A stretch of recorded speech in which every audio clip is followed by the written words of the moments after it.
হাটের মধ্যে ঢুকে যাই। আমার এক কাকু, শুদ্ধ বড় কাকু।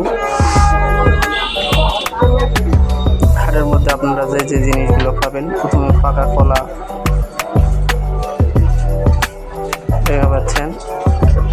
এই যে লেবু, আমি লেবু নিতে চাইলাম, যে উনি 4টায় 20 টাকা নেবে। আমি 15 টাকা দিতে চাইলাম, তিনি দিবে না, এই জন্য নিলাম না। কলিম শাক,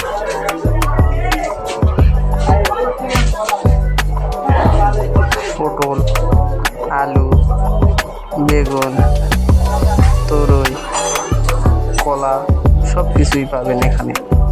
কাঁচা বাজার এবং সব তরতাজা। এবং কলা দেখা যাচ্ছেন, বড় আলু, স্টিক আলুগুলো পাবেন। এবং এদিকে কলা, লাউ, বড় বড়